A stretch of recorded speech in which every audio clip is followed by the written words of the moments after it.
I have a confession to make.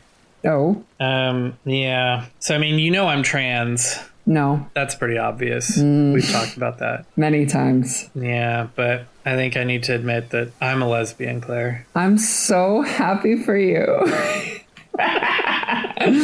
Dany, congratulations. Welcome to the light side. We have cookies. Here you go. Does this mean... What are you talking about? Does this mean we're talking about Sappho? Yeah, we are. Ooh, boy. Woo!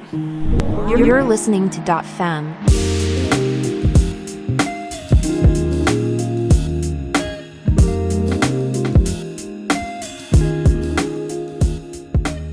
Welcome to Dot Femme. I'm your host, Dany Gonzalez. And I'm Claire, and hopefully I will be used for you this episode. Yeah. Sure. That's the segue. Oh. Gonna be good. Gonna be Sappho. real good. What do you know about Sappho? Anything? Do you know anything about Sappho? I only know about Sappho through a painting that has inspired me.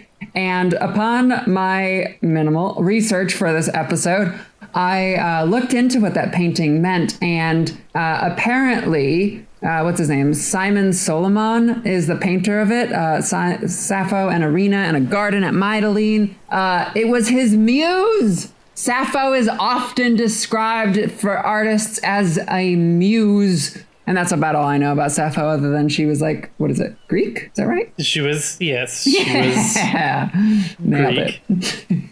Yeah. So Sappho was a poet during Greece's Archaic period. She was basically considered like the counterpart to Homer. They called Homer the poet, and they called Sappho the poetess. Wait, so you're telling me that Greece had like multiple types of periods? What is this? An archaic period? Is this like the old version of Greece? Well, kind of. So when we think of like ancient Greece, like philosophers and sun-bleached columns and marble statues and whatnot, that's like Greece's ancient period, which was like 100 or 200 years after Sappho was alive. Yeah, so Sappho was like living during the period that came before that, the Archaic period. And there's also like the Hellenistic period and the Mycenaean period, and I'm not a Greek historian, so those are probably wrong, but there are multiple periods, but Sappho was alive during the Archaic period. So what you're saying is Sappho is an influencer? Sort of. I mean, like ancient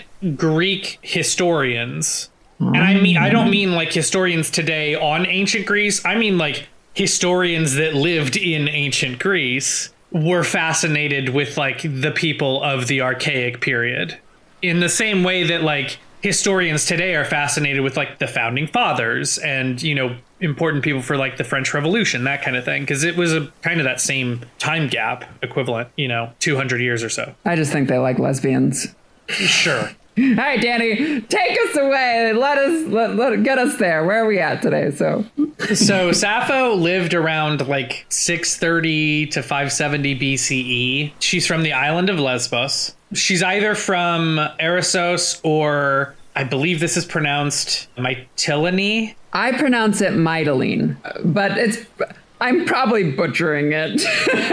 If there are any Greek listeners, they can feel free to correct us. Scold me, please. So most ancient sources consider her a contemporary of the poet Alcaeus, as well as the tyrant Pittacus. They were both from Lesbos. So this puts her right around the time period of like 630 to 650 for her birth. Wow. We don't know a ton about Sappho's life, actually. There aren't a lot of records that have survived. We're not entirely sure who her parents were. Tradition suggests that her mother's name was Clais, which people may think that because it may have come from one of her poems that is now lost, or maybe some kind of historical municipal record that's now lost. But also it was, from my understanding, it was tradition for women to name their firstborn daughters after their mothers. And she had a daughter, maybe, who was named Clais. And so people,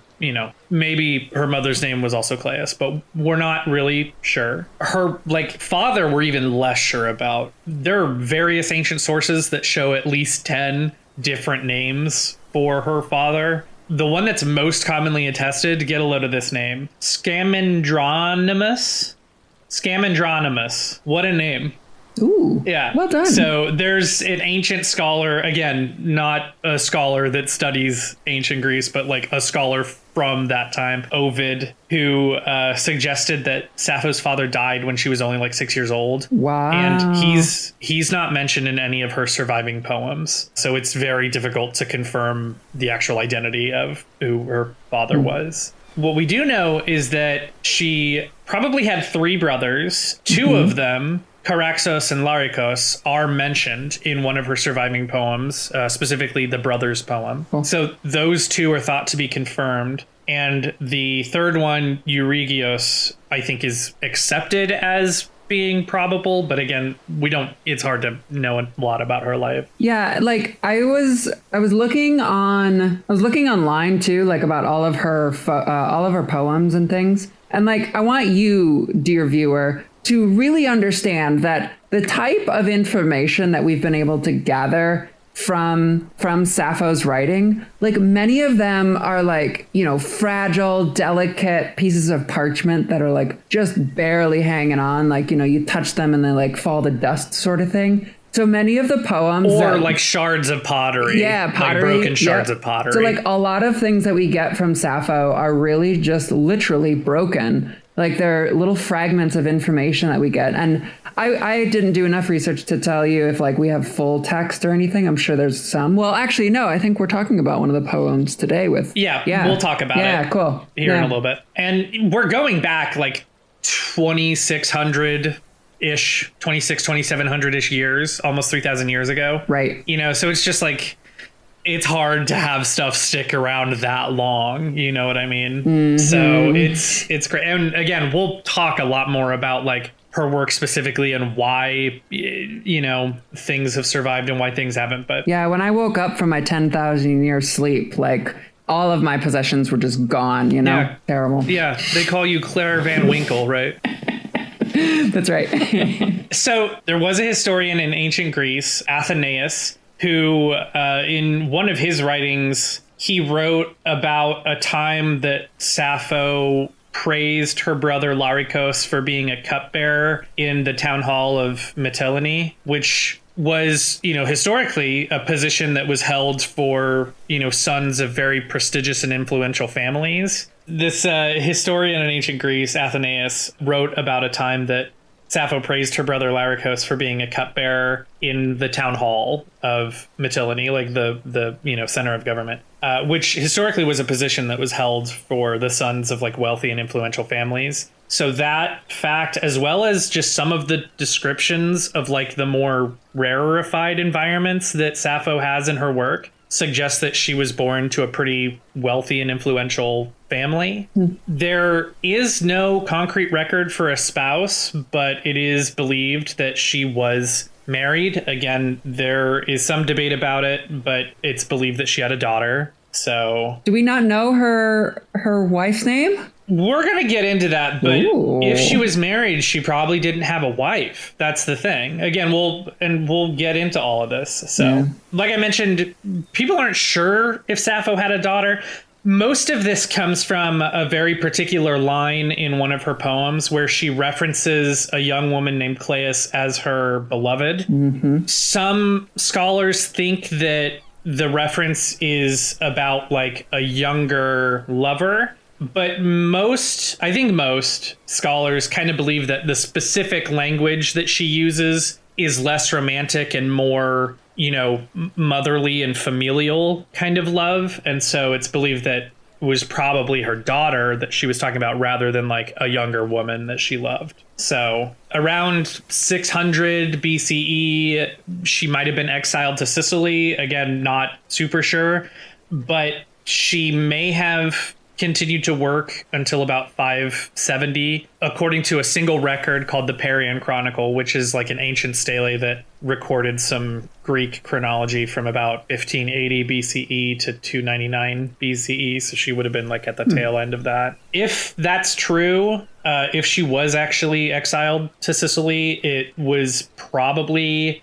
due to her family being involved in the political disputes that was happening on the Isle of Lesbos at the time among the political elites. In fact, we mentioned that she was a contemporary of Alcaeus, a poet from Lesbos. He was also exiled for that same reason. So this kind of lends credence to this theory. If it's true, though, no one's really sure what side of the conflict her family was on, and it's complicated. So yeah. So here we have Sappho, born to a fairly wealthy family, a daughter, siblings, and pretty much learning to write for her entire life.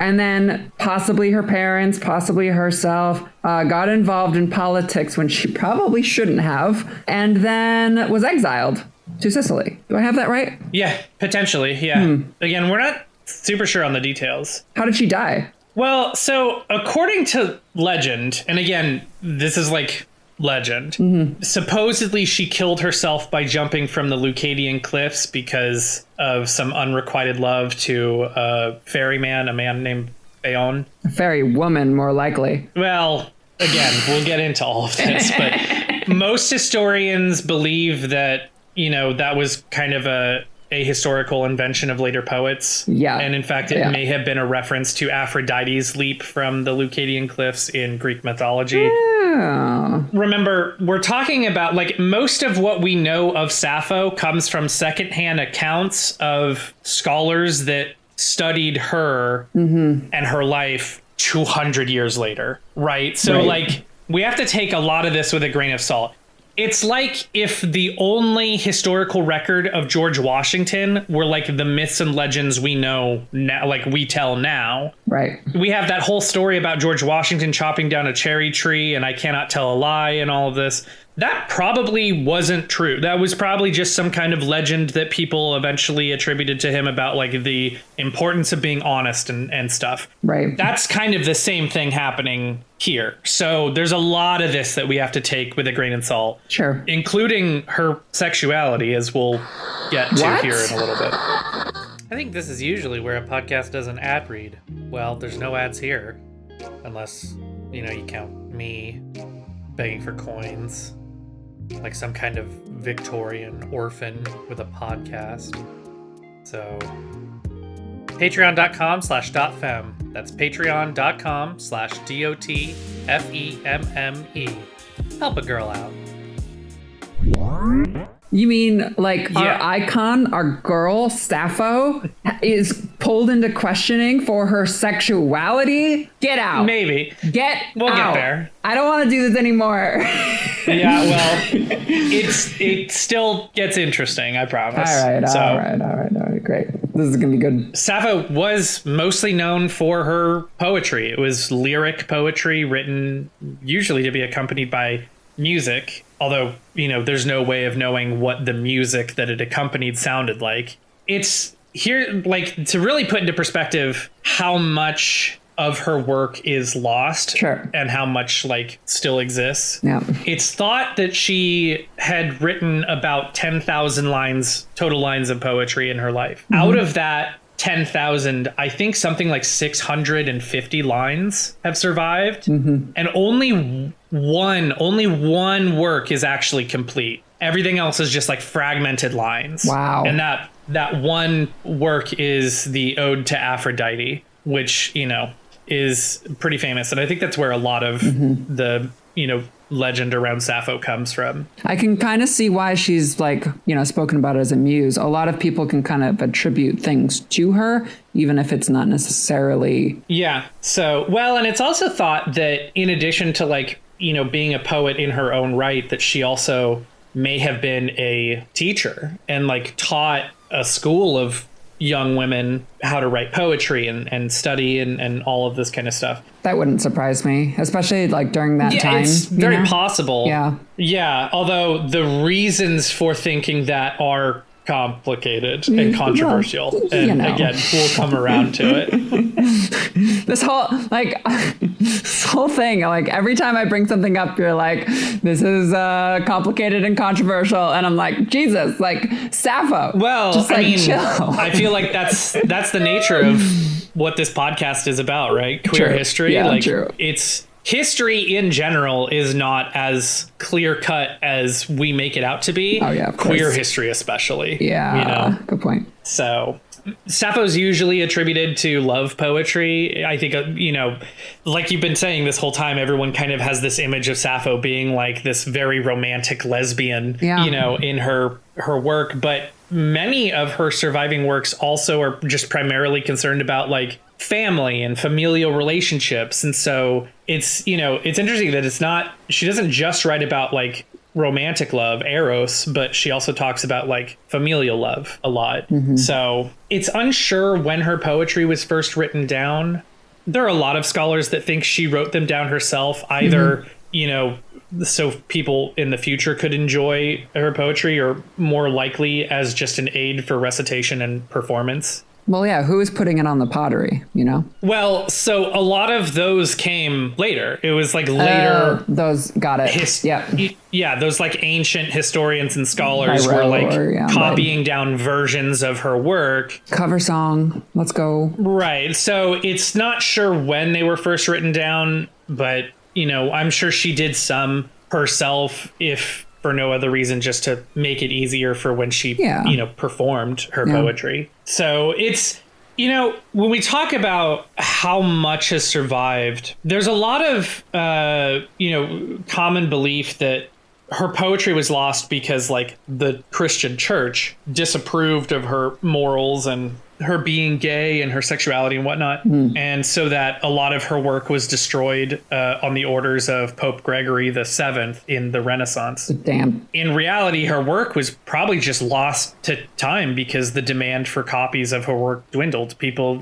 just kind of stopped being interested. A significant factor to that may have been her Aeolic dialect, which is also called the Lesbian dialect. It's the dialect from the Isle of Lesbos. Why did this work have her? Why did her work have like a resurgence then? Well, we'll get there. Quit trying to jump the gun. I feel like this whole episode is me just like, oh, wait. How does this happen? Where does this go? Yeah. So it's a significant factor for why she fell out of, or just not necessarily fell out of favor, but just like, people just kind of lost interest, was that her specific dialect of Greek was considered like provincial and kind of difficult to understand, in much the same way that I think a lot of people in the US sometimes find like the Creole dialect from like deep Louisiana to be difficult to understand. Oh yeah. So Old English. Yeah. And like Old English, like Shakespearean's original work in like, Shakespearean English. People don't really read those versions because it's like, I don't fully understand what he's saying. So fragments of her work did survive, and people, especially during like the late 1800s and the early 1900s, people just started to become more interested in her work and, these very like romantic notions and these beautiful scenes that she had, written. So she started to become more popular, in like the late 1800s. And that's sort of why there was a resurgence of her work. I wonder, we should do a study on this one, but like, or an episode, but like, I wonder at what point it started, like when was it throughout history that it was okay to be gay, and when was it not okay to be gay? Like, was like the late 1800s like an awesome time for like queer, like just people to exist? Was it like a renaissance of sorts? And thus like Sappho sort of like came around because everyone was like looking for queer stuff? Well, that's interesting, actually. And this kind of calls back to our second episode about Magnus Hirschfeld, for example. Right. So I was doing some research on that because I also was curious about that question. Like, why does it seem like sometimes society is more accepting and then there's like a backlash, it kind of comes in these waves. Like, why does that happen? And the reality, from what I can understand, is that there are so many different reasons why that happens. For instance, the reason it happened in Berlin right after World War I, the German economy was in shambles. And that was, one of the main reasons why World War II happened, was because a lot of the German people were very pissed that the economy was in shambles, and they started attributing it to, different minority groups, the story. But during that early period immediately following World War One, at 1910, 1915, the early 1920s, that kind of period, the economy was so bad that the second the government printed paper money, it started depreciating in value immediately. And within hours, it was worthless. Wow. So people would spend money as fast as they could. And one of the ways that they did that was just, living it up, nightlife. You get money and you'd immediately go to a dance hall or a nightclub or a bar or something like that. Yeah. And through that, just kind of joie de vivre period, trying to spend the money you had while it had value and not worry about how shitty things are. It, this nightlife sort of gave rise to the queer community sort of forming in Berlin and kind Interesting. of, and so there are a lot of different reasons, but that was, one of the reasons in Berlin why it happened. So what was that phrase again that you just said? Joie something? Joie de vivre. That's gorgeous. What does that translate to? It's French for, I believe literally it means joy of life, but I like that phrase. Like being high on life, Yeah. Talk about being high on life. That's joie de vivre. I know a little French. It's nice. A little bit. But yeah, I think you're right. I think we could have a much longer conversation. Yeah. And maybe we'll have someone on that can talk more about why this happens. Maybe we can get Abigail from Philosophy Tube to come on and talk about why why these waves happen over time, Oh yeah, we would get schooled. Oh, for sure.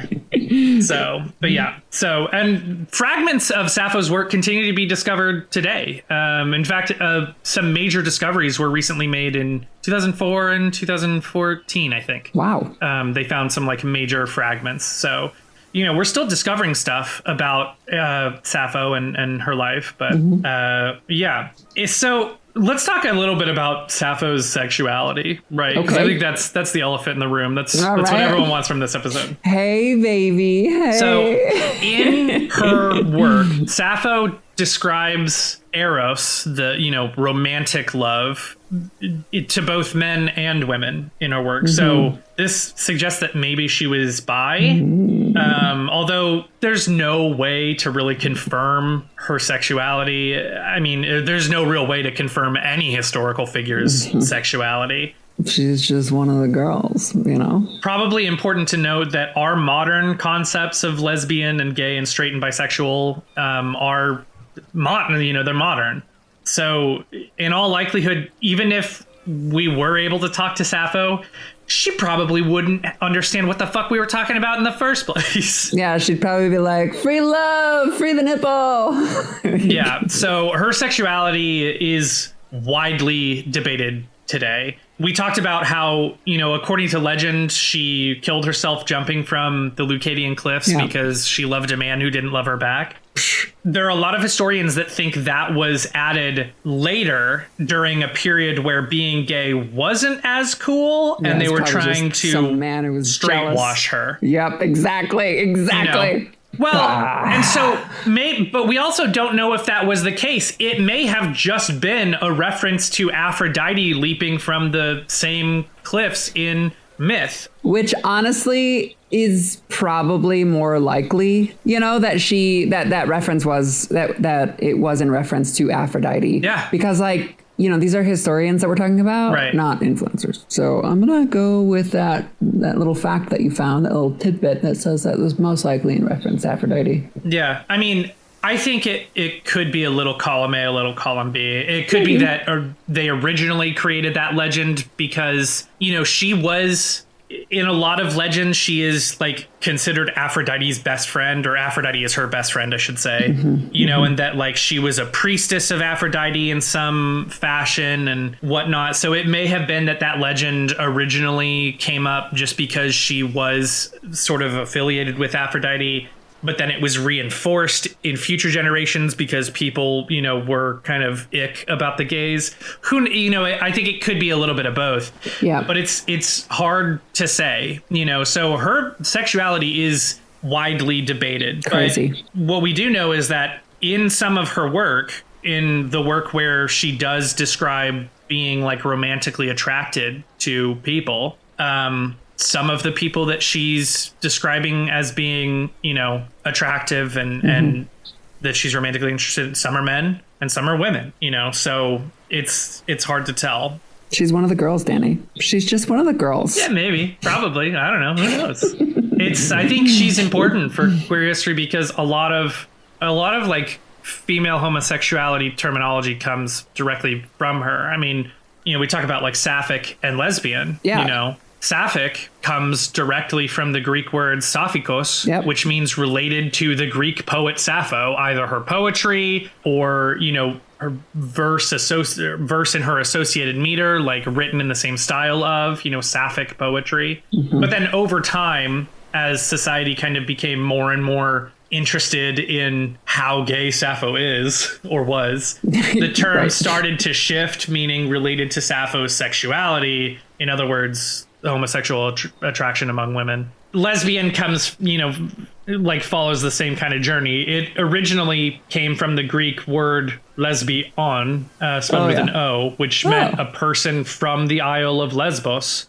And in fact, people live on Lesbos, and those people they are the lesbian people, some of which, who are conservative, are not happy about the dual meaning. Most of which are pretty cool with it, though. In fact, I do believe they have like a very large pride festival like every year, and like cool. Queer tourism is a major part of like their economy. Nice. But yeah, similar to the word sapphic, lesbian kind of morphed to mean homosexual attraction among women because of the legacy of Sappho. So what I found interesting, though, was that we don't really see the modern concept of the word lesbian until like 1890, when someone uses it in a medical document to refer to specifically female sodomy. Wow. So lesbian's kind of a new term, I guess, or at least that version of lesbian is a new term. What was really cool was, I guess, when it was first being used in the early 1900s, there was kind of this battle over what to call lesbians, either lesbian or the other term was sappist. And I kind of love sappist. Sappist. I think that's Sappist a great is word. Pretty badass. That's a great word, right? I'm going to start describing myself as sappist. Yeah, I think I am too. I mean, I do describe myself as like a sapphic trans woman, but I think I'm just going to start straight up being like, yeah, I'm a sappist. I'm a sappist. Like, it sounds, I don't know, it sounds kind of like occulty, like yeah, a little bit. Sort of witchy. I don't know. Yeah. I like it. Yeah, I like it too. I really enjoyed doing the research for this episode just because, I think like a lot of people, I knew Sappho existed and I knew that she was kind of like queer adjacent, for lack of a better term, but I didn't really know anything about Sappho. And this was a lot of fun. We mentioned her one surviving poem, like the one poem that survives in its entirety, the Ode to Aphrodite. That poem is wild. It's straight up a poem where Sappho is basically like asking Aphrodite to come down and help her woo a girl that Sappho likes that doesn't seem interested in her. It's like, help me impress, come down and help me impress this young lady. And I'm like, girl, I see you, I get it. Yeah, she's just hanging out, just drinking with the girls at the bar. She'd be at Wild Rose, being like, hey. 100%. Yeah, I'd kick it with Sappho at Wild Rose. That'd be great. That'd be real good. Hey, Dany. Yes. Do you think they had U-Hauls in 630 BC? Are you asking me if I think Sappho was a U-Haul lesbian? I might be. I think the world will never know. Until we find that one shard of poetry where she's like, I moved in with my girlfriend after meeting her last week.